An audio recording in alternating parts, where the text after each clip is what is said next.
Alright guys, welcome to the online lecture notes for Connorland WHAP and Hojo dealing with the spread of Chinese civilization. In this lecture, we're going to focus on two main things. First of all, some of the characteristics and the impact of the spread of this Chinese culture, civilization, what have you, the effects of it on Japan. And then second of all, we're going to look at different aspects of feudal Japan and also kind of how that relates to Europe and things like that.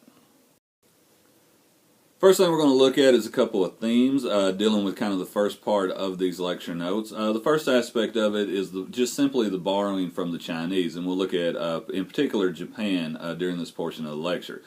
Second will be the role of Buddhism and how it kind of played into things as we go forward, particularly as it goes into Japan.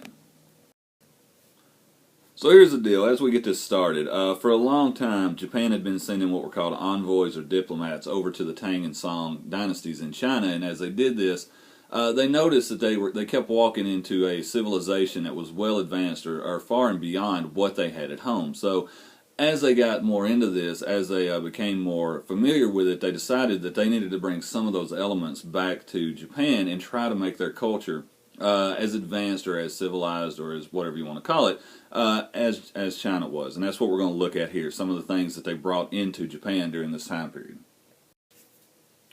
So the first thing we're going to look at is called the Taika Reforms, and really what it all boils down to, and the main thing you need to know, is it's a simple copying of the Chinese administration. A couple of things they did, when I say administration, a couple of the aspects that played into it. Number one, they went through and they declared all land was going to be the property of the state. And then what they did after that is they redistributed it or handed it back out based on the results of a census that they did every 6 years. Number two, they adopted some of the laws from the Tang legal code, which we didn't look at in class, but hopefully you're kind of familiar with. Remember legal code, just basically dealing with the laws of the land and things like that. And then number three, they standardized their currency, once again modeled after the way that the Tang and the Song did it, and began minting their own coins, to try to get some kind of consistency through their economic system. So the first thing we've got to look at is how these reforms, how these Taika reforms impacted society. And it kind of went all the way from the top levels down to the bottom in some way, shape, or form.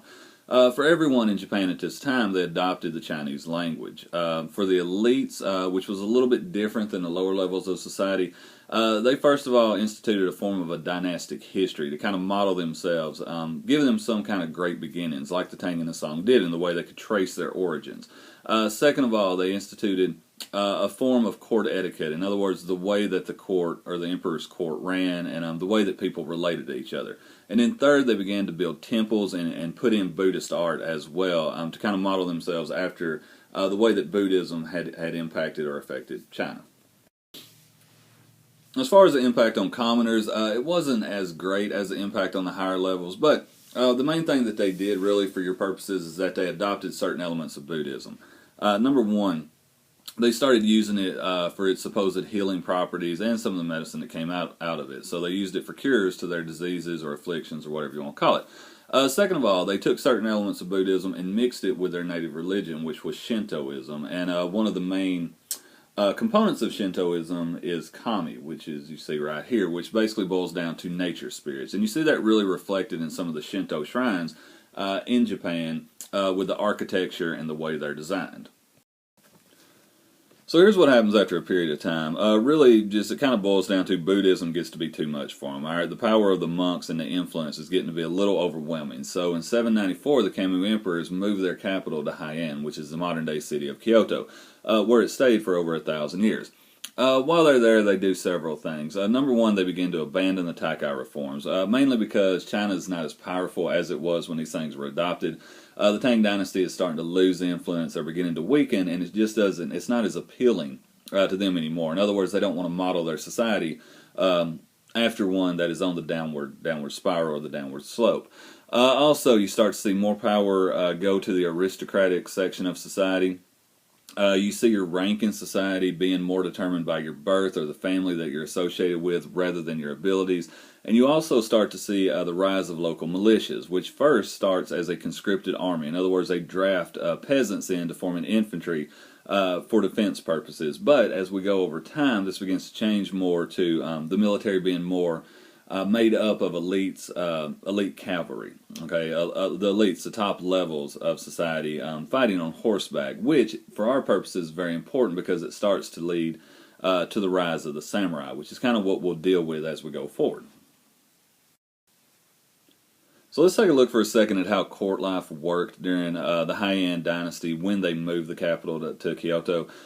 First of all, your status at court, your position at court was really centered around your social status, and it was very important to these people. A couple of things that went into it. There was a lot of gossip at court. There were a lot of love affairs. In contrast to, for the second point here, the polite behavior that was shown between people while they were at court. So it was a situation of everyone is very polite and very nice to each other while they're actually in the court, but when they weren't around each other, a lot of gossip, a lot of backbiting, whatever you want to call it. Kind of related, if you want to small town life, which I think you all have plenty of experience with here. In this court, there were no walls. Everybody knew everything. Okay, so there were no secrets. There was no way to get around things, and it particularly goes back to this gossip and the chatter that went on while people were at court. Now, out of this behavior at court and some of the intrigues and some of the gossiping that went by, a lady named Lady Murasaki wrote the tale of Genji, which is known as the world's first novel. And in it, first of all, she was a lady at court. She saw all this stuff firsthand that she put into this novel. Now, she changed names, and it's probably an example of historical fiction, but they're based on the events in it are based on actual events. So court life was represented and all this, and kind of the bottom line on it, and you looked at the example in class. The story tells the story of romantic relationships and political intrigue and things in court during this time, and it gives a pretty good representation of how things worked, and for that reason it's very important historically.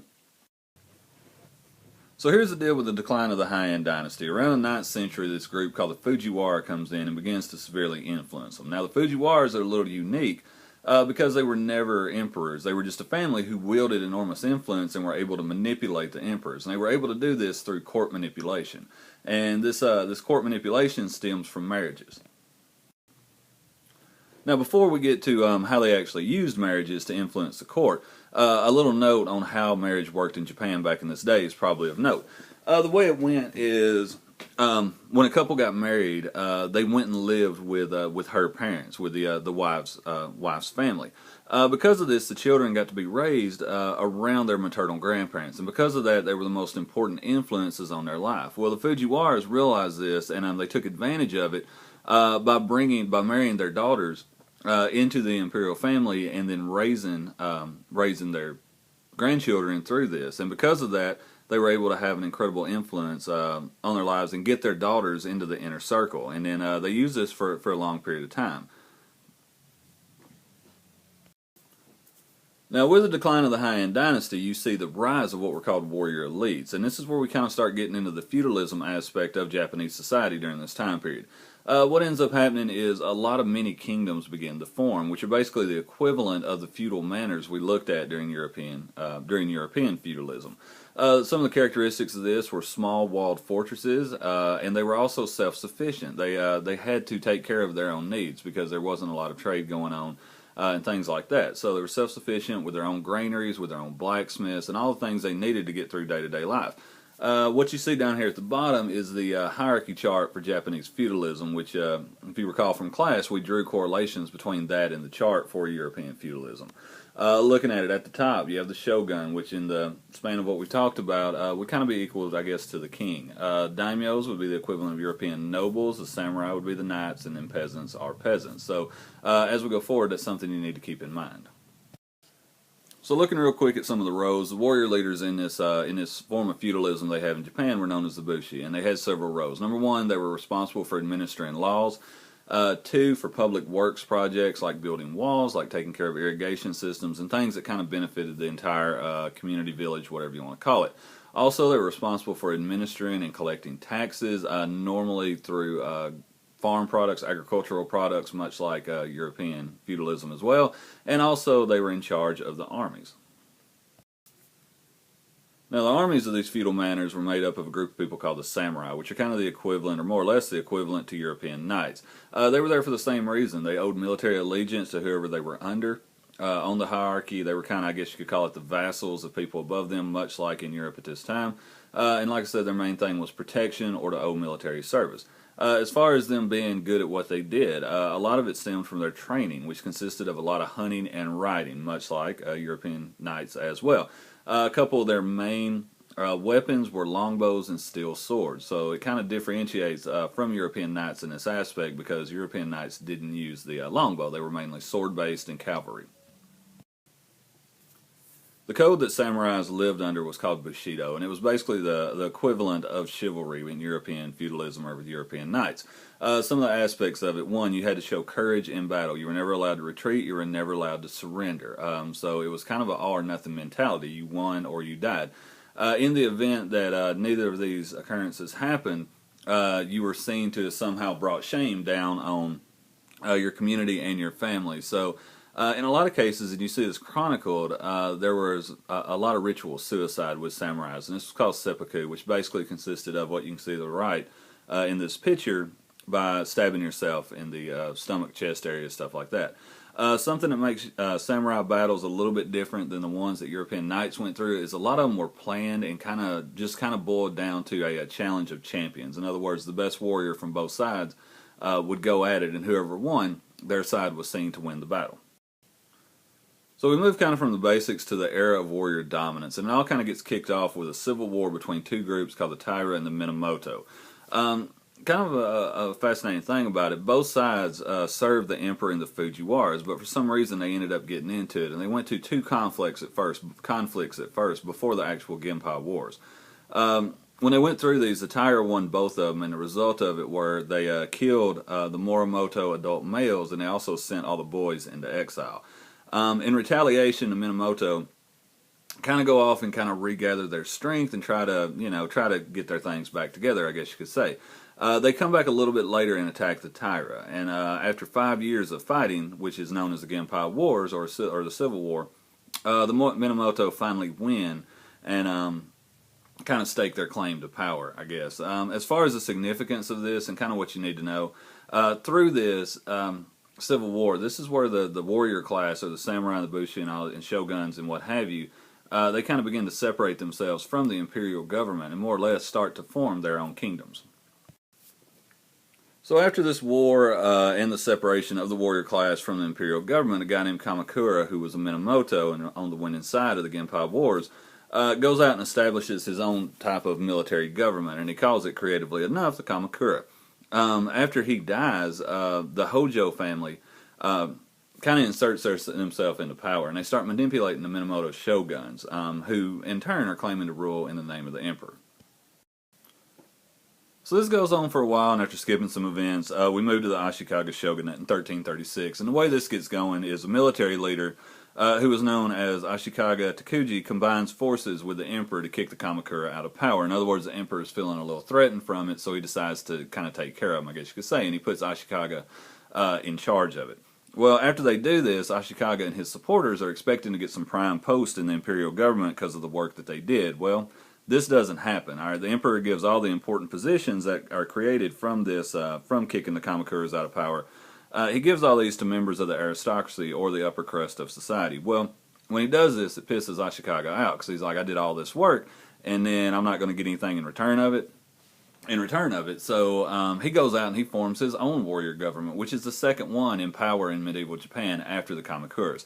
So he rebels, forms his second one, and he goes to create what are called daimyos, which are small kingdoms, and the rulers of these small kingdoms. So as these little warrior kingdoms, or the daimyos, come up, you start to see a little bit of a social change in Japan. And the first thing that you notice is chivalry begins to deteriorate. You start to see it, first of all, going out of battle. Victory in battle is now determined by the number of people you have fighting for you rather than the code that was going during the main samurai era. You also see a lot more spying. You see a lot more betrayals. In other words, there's a sense of loyalty and things starting to go away in the overall culture of Japan. You also start to see the rise of art during this period as well, and a lot of it stems from Zen Buddhism and another form called Pure Land Buddhism that comes in. And in this artwork, and we'll look at some of these in class, you start to see a form of simplicity. If you look at the painting, you can see a scene of simplicity and tranquility. Also, Chinese influence begins to more or less grow again, and it starts to grow through trade. Speaking on which, I don't have this on a slide, but Pure Land Buddhism, it's not a bad idea to know what this is. It's another form of Buddhism that comes in, and what it kind of boils down to is for people who are too lazy to go through the actual rituals and things of Buddhism. So in other words, what it does, it makes it a little bit easier for most people to be a part of Buddhism, to go through the steps needed to reach nirvana, or to hopefully reach nirvana. As far as the architecture of this period, kind of stemming off from the samurai and the warlords and things like that, when you see architecture, there's more of a natural setting going into it. You can see from the picture, things are placed in a natural setting with gardens, with rock gardens, which we'll look at here in a second, and things like that. Here's a picture of a rock garden. When you see things like this, you should automatically correlate it with Zen Buddhism. We'll talk about kind of the components of this and how it works a little bit more in class. But if you see a picture like this, stem it from Buddhism, as well as the next slide on the Golden Pavilion. This is the Golden Pavilion, Buddhist temple during this time. Beautiful picture, just kind of wanted to throw it up here but we'll talk about the components of it and how it relates to Buddhism a little bit more in class. So that wraps up the spread of Chinese civilization, the Japanese portion of it, for the online lecture notes. Thanks for listening. Thanks for all your work, and we'll see you next time.